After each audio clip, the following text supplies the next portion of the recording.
Hey guys, Chris and Angie Funk here. We wanted to come and do an after the honeymoon review or update on our take two.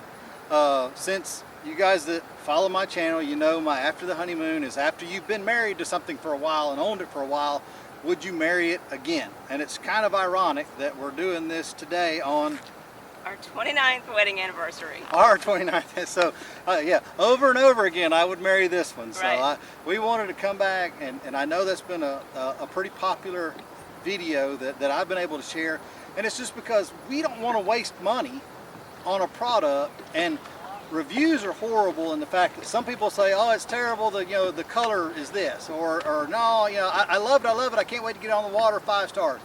Well, and never have been in it. And never have been in it. And I mean, so we like to have real reviews for real people that are talking about real products that we use, and whether we love it or hate it. I gotta admit that when the Take Two first came out, both of us were like, we've got a DT, we don't need it.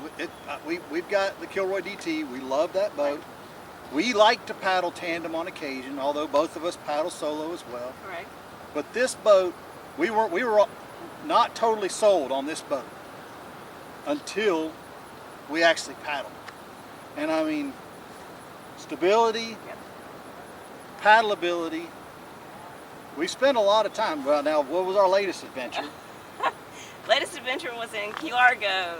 So we were in a lot of salt water. Right. Now you can see right now we've got it outfitted with the Torqeedo 1103, which is really, really cool. That's why her paddle's up in the back. It's just in there for spare. I use mine for if I need to navigate in and out of stuff, but for the most part we're running the 1103. But we'll strip all that off of it and paddle it, and we really like it that way. I put it through so many paces. I know in 3 trips I did 79 miles solo, loaded with well over 200 pounds of extra gear. Really, really cool setup. We fished it. We caught our first tarpon out of it. I can't say enough good about it, honestly. And I mean, if you had a kid that you wanted to take, if you had somebody with special needs that you wanted to take, we're going to put a mother-in-law. She is kicking against the goads, but we are going to get the mother-in-law in this boat this summer. I'm going to have Miss Gwen in this boat, and I'll paddle her around or run her around with the Torqeedo, but she's going to get in this boat even though she's never been in a kayak before. Nope. But this is that kind of boat. If our dogs weren't divas. I was going to call them buttheads, but divas, we would put them in here, but you don't put our long-haired Chihuahuas are not normal dogs, so they don't go with us. They don't know their dogs. They don't know their dogs. But I really think if you guys are looking for a large vessel, one, it'll float on wet grass. It's the shallowest drafting vessel that I've ever been in. Incredibly stable. The track allows us to put whatever we want, however we want. The tank wells, you can see we've got the small Yakutat Black Pack Pro back there right now, but we've had the 16 by 16, so I mean there's a lot of room in the boat to do a lot of different things. I think versatility is probably the key in this thing. Yes. If she could talk to you about the color, because that was not a favorite thing when we first got it. But it kind of, I mean, you can kind of tell it is my thing. Yeah, I call it Barney Eats a Vegan, but that's my thought on the color. But other than that and probably weight, I would have to say it's heavy. Out of the water, it's a beast.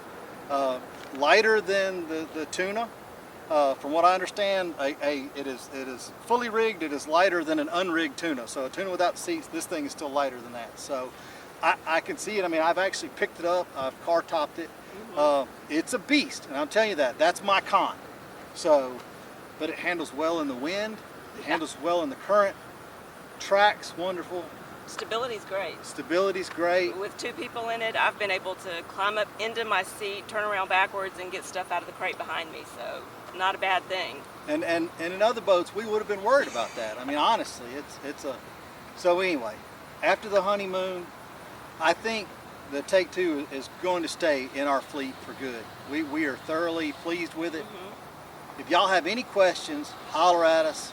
If you're around us down here in the upper corner, lower Alabama, holler at us. We'll get you in it. Absolutely. But we like it. We do. Y'all take care. See you.